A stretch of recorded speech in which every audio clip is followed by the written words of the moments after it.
Le musée de la mémoire vivante à Saint-Jean-Port-Joli est situé sur les terres où se retrouvait le manoir des de Gaspé au siècle dernier.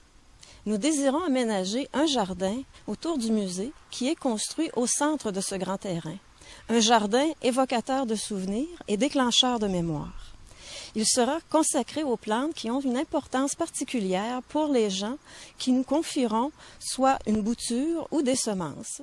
En nous remettant une bouture ou des semences de leurs plantes, ils nous livreront aussi un témoignage oral ou écrit. Les témoignages pourront aussi être historiques. Dans son roman « Les Anciens Canadiens », Philippe Aubert de Gaspé raconte que les chasseurs, sur l'abatture au loup marin, préparaient un plat spécial qu'ils assaisonnaient avec une plante nommée michigouène. Le michigouène, c'est la livèche ou persil de mer et il aura sa place dans le jardin. Comme le font les expositions et les témoignages de vie, les arbustes et fleurs stimuleront non seulement les sens du promeneur, mais aussi sa mémoire.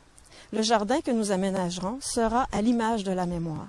Les plantes, telles les souvenirs, y seront plus nombreuses et précieuses au fil du temps. Il va être ici, là, aller jusqu'à mi-chemin du terrain à peu près. Puis le jardin d'eau, mais il est dans la partie qu'on voit plus basse, dans le coin. Là. On voit que le terrain descend. Oui, oui. On va cueillir. Là, actuellement, ça en va direct au fleuve. OK. Donc, on va passer par des bains de calcaire avant d'arriver là. Puis les plantes qui sont là, c'est des plantes qui peuvent être autant dans l'eau qu'en train de sécheuse. OK. Fait que même s'il ne pleut pas, ça va avoir une certaine allure. S'il pleut autrement, puis si ça monte trop haut, mais là, ça s'en va directement. Mais l'avantage de ça, tous les hydrocarbures qui viennent du stationnement des autos, ils sont filtrés avant d'aller au fleuve. Le Musée de la mémoire vivante, vous le savez, tout comme moi, est une institution culturelle importante dans la Chaudière-Appalaches et il se distingue par son concept participatif unique qui recèle des témoignages, des anecdotes et des récits de vie exceptionnels qui bonifient l'offre touristique de Saint-Jean et de toute la région. C'est pourquoi je suis très, très heureux, au nom du ministère du Tourisme, au nom de Nicole Ménard, qui vous salue.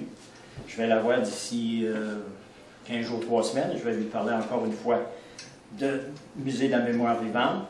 Aujourd'hui, l'aide financière est très importante, 58 500 $ dans le cadre de l'entente de partenariat régional en tourisme en Chaudière-Appalaches.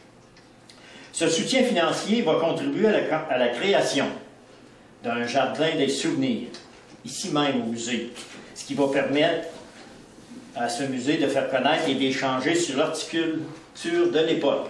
Ça fait déjà 12 ans que je suis à Tourisme Chaudière-Appalaches et puis ça a été les 2 premières années où on avait des fonds dédiés à aider les entreprises à se développer, puis on sait que c'est important. Dans la première phase du projet ici, on n'avait pas pu être partenaire, mais cette fois-ci, on est partenaire et on est très heureux de l'être. Je dois dire aussi que, à l'heure actuelle, pour vous donner un petit peu ce qui s'est passé là, dans la dernière phase, c'est qu'on avait 27 projets qui ont été déposés de demandes d'aide financière et les sommes qu'on avait nous ont permis d'en aider uniquement 6. On est content pour ces 6-là. On est dans un des sites qui a été choisi. Je pense qu'il y a des bonnes raisons pour ça. C'est vraiment un attrait de qualité.